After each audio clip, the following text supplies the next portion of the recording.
Come what may, bring it on. I'm gonna love it. Welcome to LDS Unmarried Life, a podcast for single members of the Church of Jesus Christ of Latter-day Saints who find themselves single either because they're divorced, widowed, or not yet married. This podcast can be found on AnnetteTalks.com, iTunes, Stitcher, Google Play, Spotify, iHeartRadio, and YouTube. And I would encourage you to go to YouTube and subscribe there. And today we are going to be talking about soulmates and whether we think there's such a thing as a soulmate, what that is, what that means, or whether we don't believe in them. But before we go into the topic, we are going to go around the table and introduce ourselves. And everyone knows me. I'm Annette Bybee. This is my podcast. 50 years old. I have 3 daughters. I like dark chocolate and murder mysteries. The more murder, the better. Because I'm kind of in that mood right now. All right, Melissa. Melissa Sardoni. Been on the podcast before, so thank you for inviting me again. I'm 50, have 3 great kids, love life, just bought a house, just broke my foot, getting better on all those things, and life's good. All right, excellent. Jennifer. I'm Jennifer Mon from Colorado Springs. I'm 48. I have 4 kids. I'm selling a house. And this is my second time. Yay, welcome back. I'm Jocelyn Armstrong. I'm an old hand. I am 42 in the middle of this month, and I have 1 child who's going to BYU Idaho come September. And other than that, I am. I don't know if I'm going to be an empty nester or a cougar. We're still like. It could be both, right? Yeah. Okay. Awesome. Chris Freeman, 38, been divorced about 1.5 years, 2 kids, 2 boys, 10 and 7, and I've been on the podcast before. Yes, welcome back, Chris. Thanks.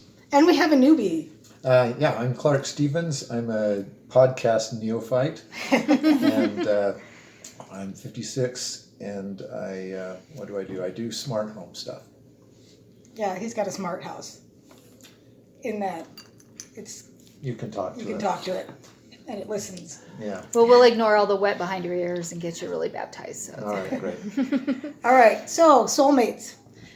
So I think a lot of times when we hear that term, we think it's that Twin flames. Yeah, the twin flames thing. I watched that little video. I can't remember that guy. But I think growing up, I thought of that term as like someone that you met in the pre-existence, and you chose them before you came down here. You got to go find that person. That's one definition. Another one is just someone that you really, really connect with. And as soon as you meet, a lot of times you feel like, yes, I want to be with this person. They complete me, right? So, you guys, what do you think about? Do you believe in the first one or the second one, or? I think I don't like the entirety of anybody completing you. I kind of like. I feel like a good marriage, and there can be more than one person that does this for you, is 1 + 1 = 3 instead of like 0.5 + 0.5 = 1. You didn't tell me there was going to be math in this episode. Well, I didn't go over 5, so we're good. Okay. Yeah, 1 for each finger. So, that it's like that the relationship is more than the sum of its parts, but at the same time that you are completely. All right, so does anybody here believe in the whole pre-existence notion? No, I blame No. Saturday's Warrior for that. No. I mean, if you could hear my eyes rolling, you could hear my eyes rolling. Absolutely not. No? I think No. It's kind of weird though, because I mean, it is an eternal marriage, and in theory, like I do feel that a lot of times we agree to like some of the trials and stuff that we're going to go through. So, but on the other hand, I do think that you can have like more than one, and I do feel like there's been more than one occasion where I was thinking about a guy and I got the go ahead on it, and it didn't work out. That doesn't mean that they are the only one. They married the wrong person and I'm done. It just means that would have worked. That is a compatible person for you to continue through with. Like, I, for one, am hoping there's more than one because I already burned one. I burned through one. That wasn't your soulmate, though, Clark. That's the problem. or You maybe it was married just the wrong one. practice marriage. Yeah. Well, that's that try-on marriage. That's kind of the excuse. One of the articles that I read was this counselor, and he said he talked to this couple, and they were getting divorced, and the man pulled him aside. He read this on Chris is nodding his head. They can't see the nodding, by the way. Okay. But the man said, what did he say, Chris? I had to leave my wife because Because this new girl that he met was his soulmate. and Right. So, and so Sounds that familiar. that was his excuse for getting out. I'll Is get back to both or that. Younger. Yeah, probably. Yeah, That was my secretary. ex's Yeah. excuse. So, but this is what I found on LDS.org. Was he 40? they didn't say the ages. Yeah, midlife crisis. But I found a few things on LDS.org. And one of the questions was, did we choose our families and spouses in the premortal life? And this is the answer. We don't know. There are a few things we know for certain about premortal life. For instance, we know that we had agency and were allowed to accept Heavenly Father's plan of salvation or to rebel with Lucifer. Those who accepted the plan were allowed to come to earth, receive physical bodies, and be tested. Those who rebelled were cast out of heaven, never to receive physical bodies and forever halted in their progress. Maybe that's the problem. My soulmate was cast down. Just kidding. All right. We also know that in the premortal life, some people were foreordained to certain offices or callings, which sometimes may have meant being part of a certain lineage. What has been revealed about our use of agency in the premortal world seems to highlight our consenting to Heavenly Father's plan and perhaps making covenants with Him related to some foreordained office or calling. We don't know how much detailed knowledge of our earthly circumstances we may have had when we consented to the plan, but the revelations say nothing of our having made commitments to one another or of having chosen our parents or spouses. Which, yeah, that flies in the face of Saturday's Warrior. Oh. Well, maybe it's an No, I'm as kinda going, needed type phew. thing. What, Jocelyn? Maybe it's an as needed type thing. I was talking to Case by someone. case. Yeah, I was talking to someone who he's a convert and he was baptized, and his dad had many run-ins with when I say run-ins, like it's a bad thing, but it wasn't. So interactions with Mormons, and they'd had very good friends who were LDS. I'm sorry, members of the Church of Jesus Christ of Latter-day Saints. Right. And his parents just weren't super receptive to it. So then the same thing happened with his brother. And his brother, had thought about getting back, but it just never happened. And so finally he had his own separate interaction, and he ended up being the one who was baptized. So I think the Lord's work will eventually somehow go through, but there is lineage, because that was a really big, important thing, especially in the early church.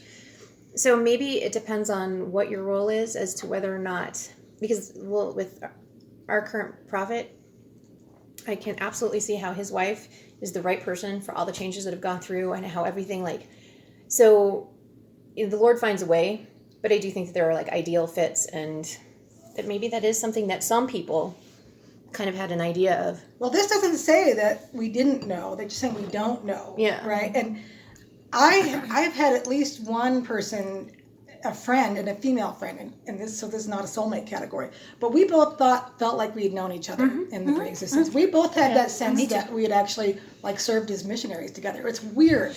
Every time I even think about her, I think I used to have this impression of her and I serving together in the pre-existence. So I know that we knew people that, in the pre-existence that we are now encountering in life. So it's possible that we could have known our spouse, but maybe we didn't choose that person as our spouse. Maybe we couldn't stand up. Just kidding. I could go for my first spouse. Just kidding. It's just how many rough edges need knocking off. Right. Yes, Melissa. Well, I think that we have lots of different roads that we can choose. And, sometimes we choose a circumstance that leads us to a different path, but had we chosen differently, we would have been a different destiny, a different person. When I think of soulmate, though, I think of my own personal soul, kind of body, mind, spirit combination. And when I was 20, 21, I was looking for some stability. I was looking for somebody that would be the father to my children, and so my mindset was kind of different. I was looking for certain things like that. But now, being a little more seasoned, being 50, my my needs and my wants and my desires have changed. My soul is different. Right. My That's a soul good is point. completely different. And so what I'm looking for, who I'm looking for, what I'm desiring in a relationship, who I want to be in a relationship is completely different. So the kind of mate I'm looking for now, or somebody to is a different, completely different category. I'm not looking to procreate anymore. I'm not looking for a father to my children. My children have one. So really, I don't know, I don't want to sound selfish, but it's, this is looking for a companionship for myself now is for my own personal satisfaction and pleasure and really great intimate life. Just me and somebody else. My kids are all growing up, they're going to be out of the house. And so it's just a you and I companionship, and lots of families surrounded, but it's just the two of us. It's not going to be a house full of kids. Grandkids, yes.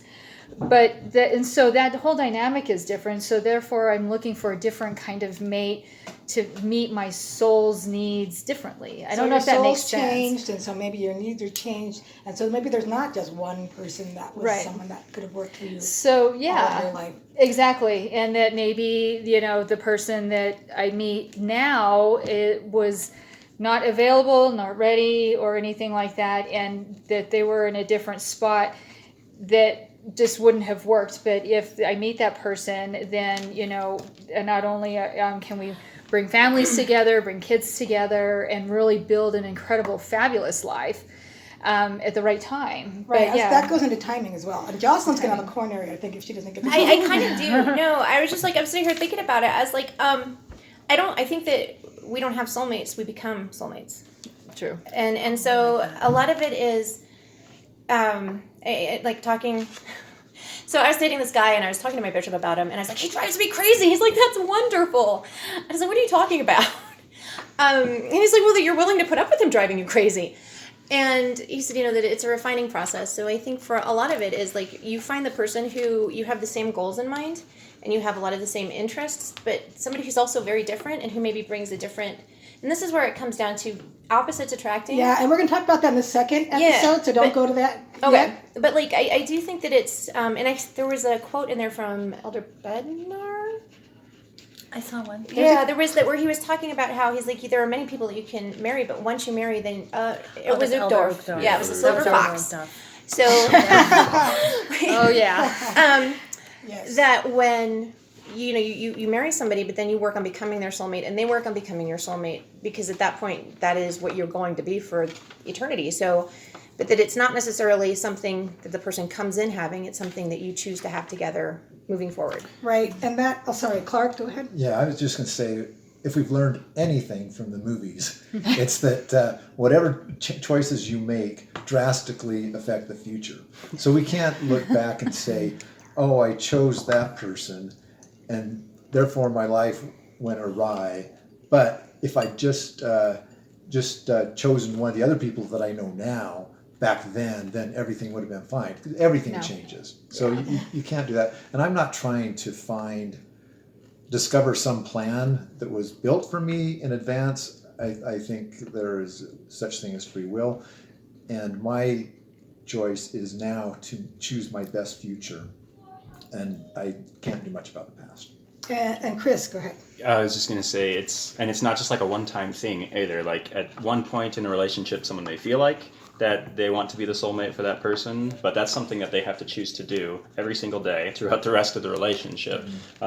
So it's not a magic And let me just wand, you're my soulmate kind of a thing. Yes. It's I choose to do this, and even through all of the crap and the hard times, I still choose to be your soulmate. Yes. Soulmates are big, hard, pain in the butt for life. Well, I think it puts a lot of pressure on you Commitment. too. Right. There's this pressure that. Well, and one of the city thing. the articles said, isn't it more romantic to say I choose you instead of it was chosen before time began and I'm just following destiny or I whatever. think it's really interesting too is because I've talked to men before, and they're like, a lot of men, they're like, I need somebody who needs me. I was like, I don't need you. I was like, I may choose to need you, but it's still me choosing to need you at a future point after there's a ring on my finger. It's not, oh my gosh, I'm drowning, please save me. And a lot of men really want to be the white knight, and they really want someone to save them. And as women, we really want a man to say, we choose you, because a lot of men, we know men need us. Like, we already know that in a lot of ways. If you've ever seen what bachelors eat, it becomes very clear that it's not all of them. Not universally. It is not universally, but at least a lot of men, and then usually the kind of men who say they want a woman who needs them, are the kinds of guys who are, I say, well, I choose you. They don't recognize that we want to be chosen. Like, women want to be chosen, and a lot of men want to be needed. All right, let's let Chris talk, because Yeah. we got in trouble for not letting enough men talk. So as far as like the men needing, because that came up in another episode previously, I think men are just very poor communicators, and so they just need to know what their purpose is in the relationship. So it's not like you can't survive without them. It's just, if you don't tell us what to do or what you need us to do, then we're just kind of floundering around and spinning our wheels or whatever. So in that way, we need to be needed. I don't feel like, well, in my case anyway, I I'm think not you looking might be for projecting somebody. something awesome onto men who maybe didn't need it, but Okay, I so, recognize fully not all that's men. not all men. Yeah, so absolutely. At least I think in my personal case and a lot of the guys that I've talked to, they don't necessarily want a woman that like can't survive without them, because then that's just way too much pressure on them to try to make the relationship work, where it should be like an equal partnership and they're both working equally hard. So just wanted to put that out there as far as absolutely. the men needing. So Well, I don't have a problem, coming up with a list of things. Back scratches, dark chocolate. They make they make these little perpetual- paddles that you can buy on Amazon, and you put lotion on the paddle, and it'll put lotion on your back when you get. Oh, yeah. So like there is really. So there's no role for men anymore. So let me not go a back substitute. to President Kimball's quote that I never heard the beginning part of it. I've only heard the second part. That always kind of irritates me. But this is what President Kimball said. Soulmates are fiction and an illusion. And while every young man and young woman will seek with all diligence and prayerfulness to find a mate with whom life can be most compatible and beautiful, yet it is certain that almost any good man and any good woman can have happiness and a successful marriage if both are willing to pay the price. if that big if is usually left And out. then There are different prices. But it's both, unfortunately, and I think probably the hardest part about being married. The hardest part of being a human being is we can't control what another person does. Yep. You just have to roll with it. So if that person decides not to roll with you and they say, I'm out, then they're out. And there's nothing else you can do about it. So that's really hard. Darn agency. Yeah. Fortunately, it's not random, and we do get a choice. And I had a discussion with somebody else who has been on one of these panels that isn't here today, but we talked about how important is agency, and so on. And I think it's huge. I think that if this is something that's so important. I mean, I think that choosing someone or being chosen, both are so important that's a huge part of what we came here to do, was to select, to be selected, and to choose, to make decisions. And I liked a video that Melissa posted about writing and editing your story together. And I loved how she focused, the lady who did the video focused on, she focused on not just writing, but editing. And editing is the ugly part. Editing is the part I know, where editing is the worst. editing is the part where someone comes along and says, I don't like what you did, and you're going to have to cut this. And you're like, but that's the best part I did. But that part where you work together and you decide, and you make compromises, and you maybe you forgo this and he forgoes this. But I think that's the beautiful, beautiful part. And it's all about agency. Meeting in the middle. Right. So not to say that there aren't people with whom we might have a certain affinity. Certainly male and female, those exist with those kinds of friendships, and I've experienced that where I'm like, gosh, I feel like I've known them my whole life. But I think making choices is so important. I don't know. I want to make a case for arranged marriages. I often feel that way. Just put me together with someone that. But again, we He talked says about that this in the before. article. No, if Heavenly Father was to put me together with someone that He told me this is a good one, and said go for it. All right, because then the choice becomes, how do I treat this person? How do I handle? I mean, every day I would be choosing how I'm going to be in that relationship. So. That sounds like the best deal after all the others are exhausted. Well, I'm just saying last it's best hard. option. It's hard to pick a good one. I mean, it just is. Yes. I think for me, and I mentioned this to you once, Annette, and the model for me as far as a relationship that I've seen is because I work in the temple and I've worked in the laundry and I've just observed the men and women working there is really. Was this when you were folding and not cursing? Yeah. Folding and not swearing. You have to listen to a previous episode to get that one, people. And is the way the men and women work alongside in the temple as temple workers. You know, there may be personality conflicts, but they put those aside to make the temple work. The women are carrying clipboards just like the men do. They're not pink and they're not blue. They perform the same ordinances on the women's side as they do on the men's side. There's never a place where they say, we're going to excuse the men and tell them a secret, and then we're going to have the men come in and we're going to tell. There's none of that. And the men and women work side by side. And maybe sister so-and-so is a little pushy, and maybe brother so-and-so is a little authoritative, whatever. But and it doesn't matter what kind of personality conflicts they have or personalities they have, they set aside their differences to make the temple work and flow and make what's important in that temple family and those families in the temple and the families waiting in the temple and all those people waiting for their ordinances. They make it work and they make it flow. They make it cohesive. Yes, there's snags. Yes, there's slip ups. Yes, there's trip ups. What you're saying is kind of that we should treat our marriages as though they're holy work. I treat our marriages as if we're working in a temple 24/7, and that our home is the temple, our marriage is the temple, our family is the temple, and everything is how are we moving our family forward, our love forward, our covenants forward, and how respectful are we of each other's job in the temple. And for me, that's the ultimate model. As far as what a relationship should be, is look at the way the men and women work in the temple side by side. Great. Personally. So one other quote I've got, or did you have something? I was just going to say, I've got a cute summary saying, soul mate, where mate is a verb. Yeah. Mm-hmm. Yeah. That's... Mm-hmm. What do you want to expound on that? Yeah, well, it just implies that there's a lot of work, and you don't get somebody that's pre-wrapped and perfect. You get somebody that has rough edges that you can help perfect. It's an ongoing refinement. Smooth out. I know, isn't that terrible? I mean, that's like the marriage relationship. I don't need refining. The marriage relationship is supposed to be all about two of you coming together and rubbing each other's rough edges off. And or even accepting each other's rough edges and saying that's a rough edge, but I'm okay to go along. That's the Elaine Dubuton talk again. Like, it goes back to where he was talking about platonic love and how, like, what we think of it as in Western society isn't actually what they were ever talking about. And it's that somebody cares enough about you to tell you what's wrong with you and to put up with your crap to help you get better.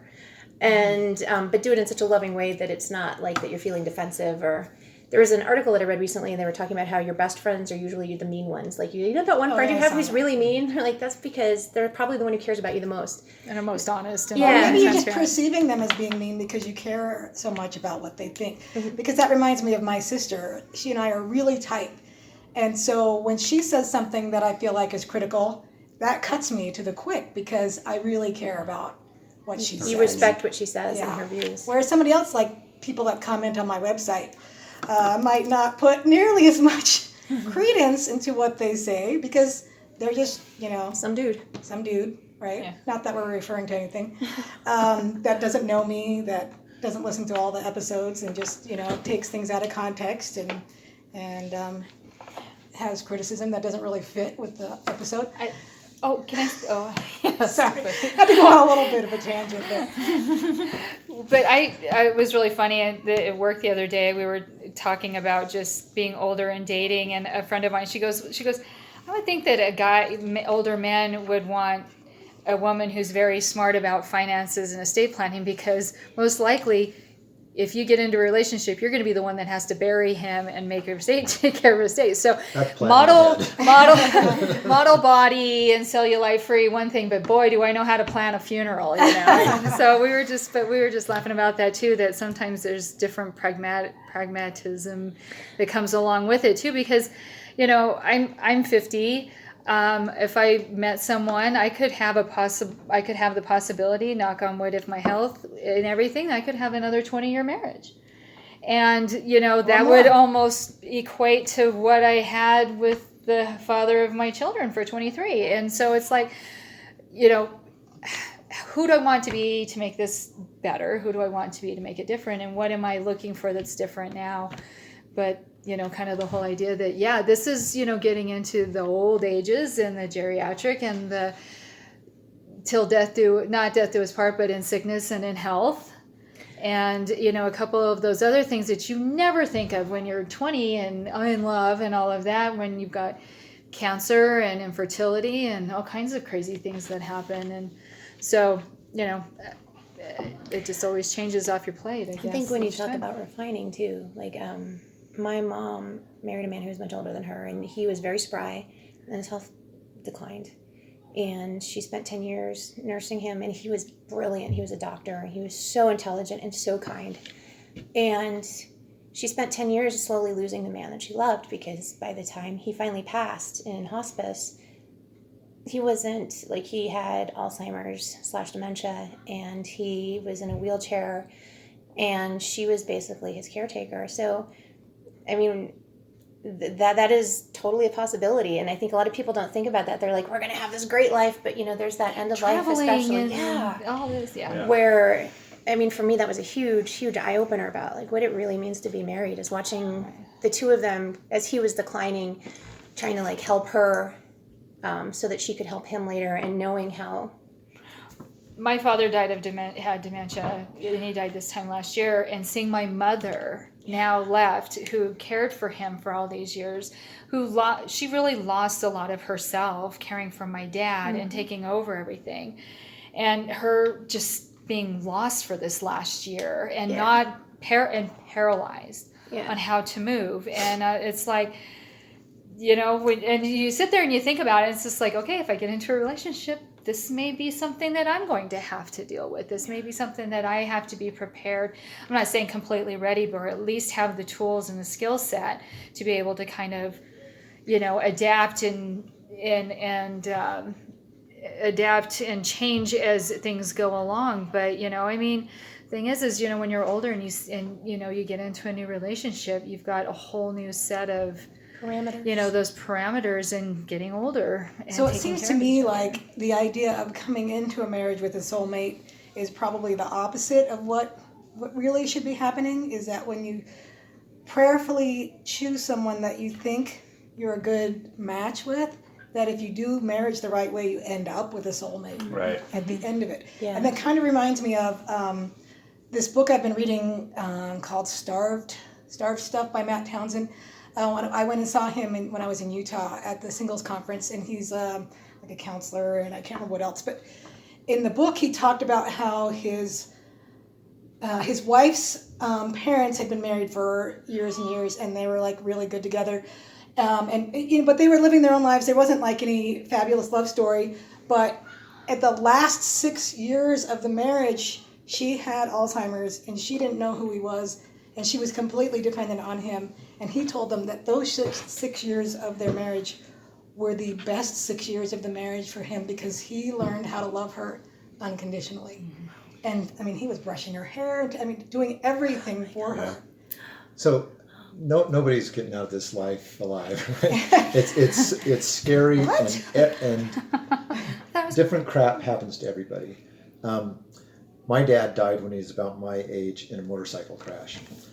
It's different than cancer. You know, it was sudden. It was 2 days and it was over.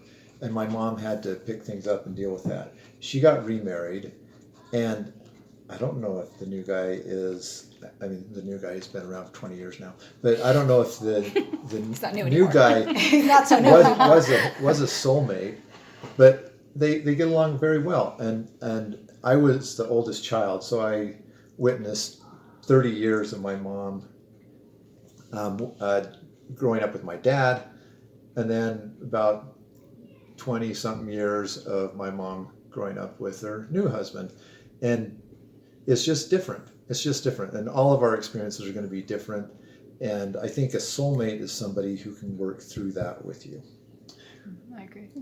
Yeah, and then just with that quote from President Kimball, like I'd heard that all growing up as well, and there was a lot of talk about, you know, the happiness or whatever with a good man and a good woman, that like once that choice is made, the work is done. And there was like no talk at all about what work is required to make that happy marriage and things like that. And so that's definitely something I'm going to talk to my kids about, hey, you know, take your time when you're dating to get to know people, because that marriage, you want it to last for forever. And the more you find out prior to making that choice, the less work it is after. Not that it's not going to be more work. Like, there's still going to be a ton of work to do, but it will make it a little bit more blissful in the marriage as you learn through the dating process how to resolve, you know, concerns or clashes that you guys have with each other and things like that. So, and I feel still that in the church culture there is a big rush to get married. It was mentioned, I think, in the last episode, where kids just tend to get married so young in the church, and I don't know if there is a lot of that conversation about this is what it's going to take to make this, you know, if, you know, potentially 60-year marriage work, because they're getting married early in their 20s and things like that. It's something that I feel like needs to be addressed a little bit more. I don't think it's necessarily a bad thing for them to get married. Like, a really good friend of mine died in a motorcycle accident last year. She got married when she was 19 to her husband. They were so different, but they had the attitude, they had a soulmate attitude. And I mean, really that's what it is an attitude. They're like, okay, so I picked you, that's it. This is who I'm with.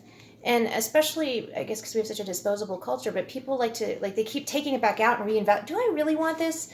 Is this really something that I need? I don't know. Well, that's because of for the me. thing that you mentioned in the last episode, which is the same thing that Matt Townsend talks about. He talks about like 3 stages of love in the book, and the first one is the yearning, and then the second stage is the earning. Like, so the first stage is like you talked about. That's the first 2 or 3 years where it's like, Bliss. I can't keep my hands off you. You can't keep your hands off each other.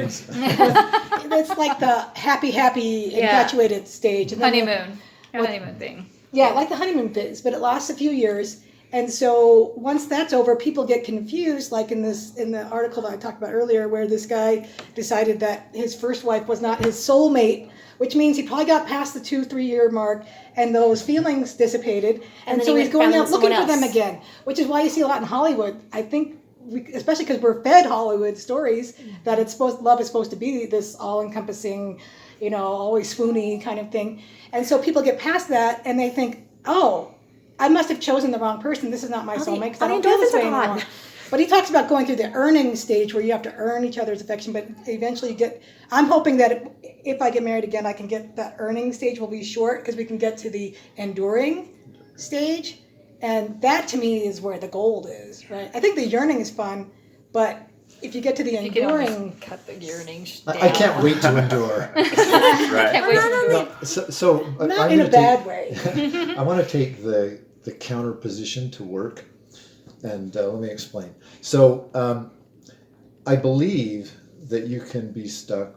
Well, let me use a different word. You can be placed, paired, mated with another person, and you can make it work. But I don't want to go through that much work, right? Especially as we get older.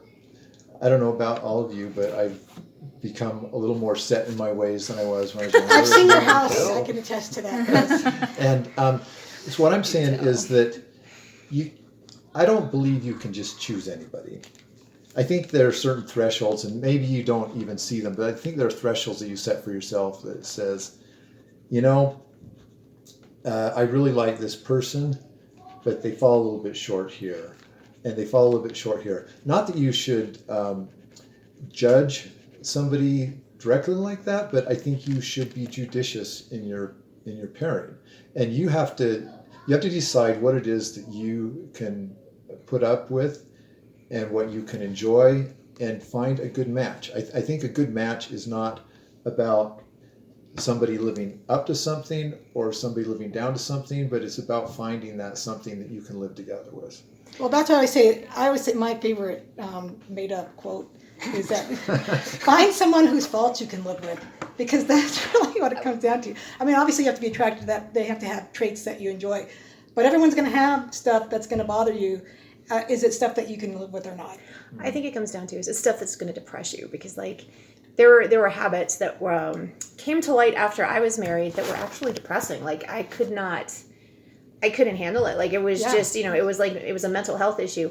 But I also think that, like, there have been several instances, like I said, where I've, kind of had like a prompting and pushed inside. I was like, that I never would have. I would have been like, no way. Fine.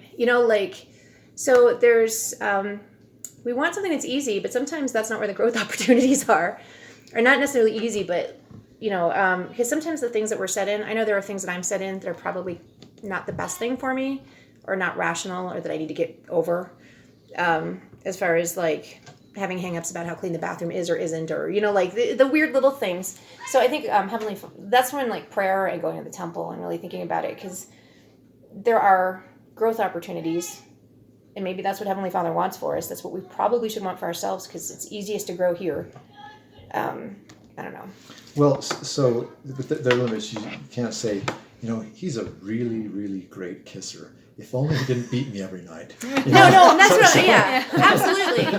I didn't see that one. Well, I don't see Heavenly Father being like, yeah, marry that one, either. Like, with but there are things that just drive me up the wall that people do. I'm finally learning to stop and saying, he made me want to stab myself in the face. Now I'm like, maybe it's okay to say he makes me want to stab him in the face. That's like, right? That's like, I'm learning to be an extrovert. A lot of stabbing going There on. is a lot of Stabbing is a stabbing. common thing for Jocelyn.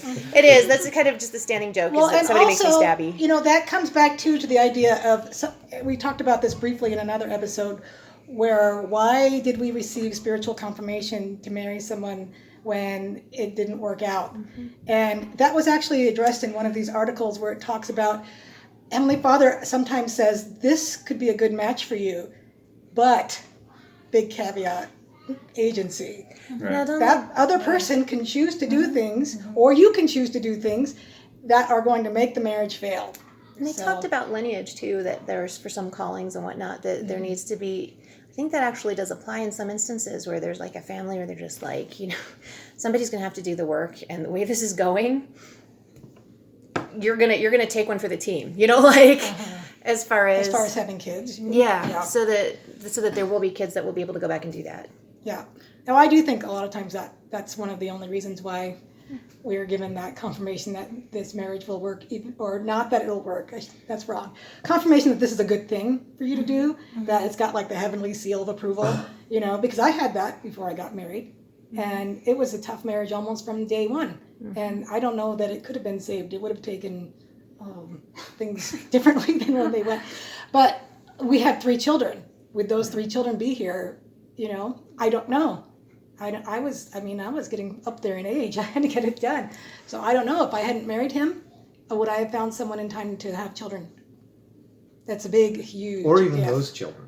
What's that? Or even those children. I mean, Would your children be the same my children? specific children are better than everybody else's children. I'll just say I that would right take out. issue with that. Yeah. So. But I can't imagine not going through a divorce and not having those children. Yes, Right. I would go So through the that's- divorce again to have my girls. I would go through what I went Yes. through for my Definitely, daughter. I would go through all of that I went through. My ex-wife would say the same thing. I would go through all of it. She and I probably have different stories. When it comes Oh, to she does. lineage, though, I have to say that if I knew my ex-mother-in-law one day more than I did know her, I think I would have been like, no. It's just like, sometimes it's good would not we to have known each? I remember being asked one time when we were first dating. He said, he's just like, oh, what do you think we would have been?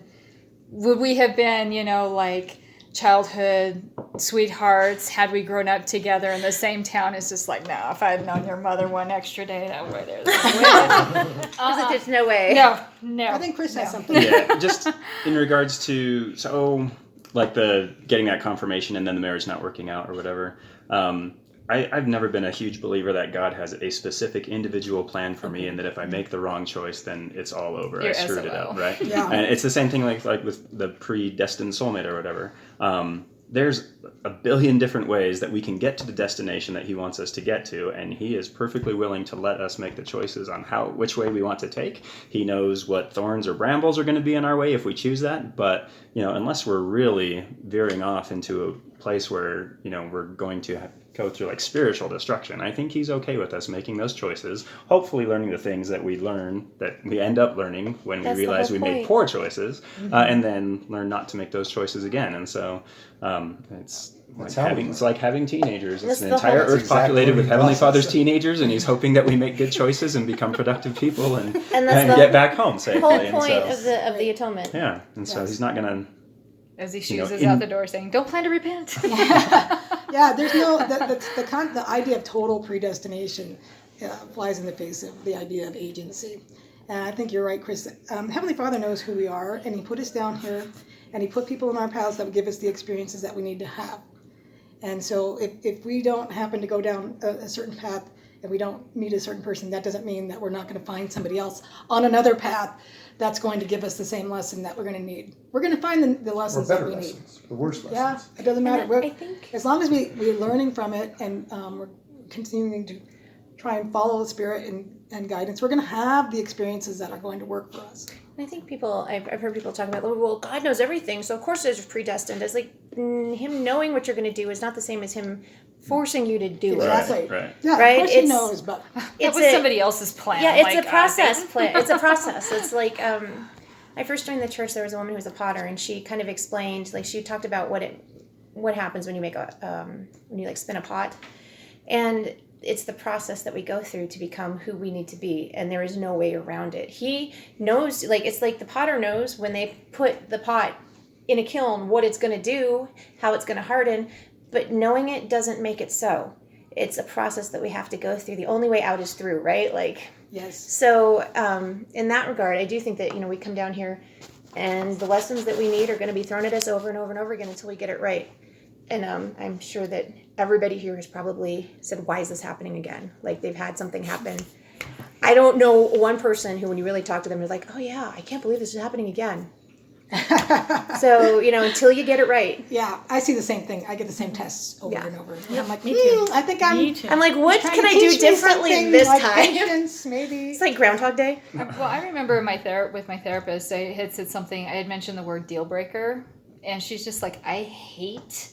As she goes, as a therapist, I hate the whole terminology of deal breaker. I hate what it encompasses. I hate what the way we list them. She says because that word deal breaker and what it encompasses, what it encases, she says it is so limiting for us. She goes that it gives us no room to bend. It gives us no room to be flexible, and it gives us no room to. It makes us judge harshly.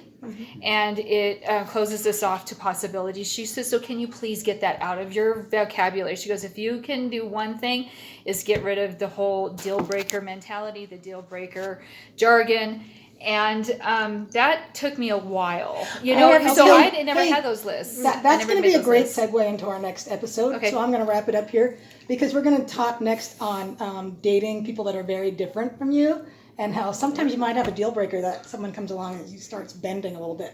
I have a deal breaker. You have a deal breaker. Let's make a deal. All right. So thank you all for participating. And if you're listening to this episode, please go to AnnetteTalks.com. Comment if it's a good, nice comment and it's relevant to the episode that you're listening to.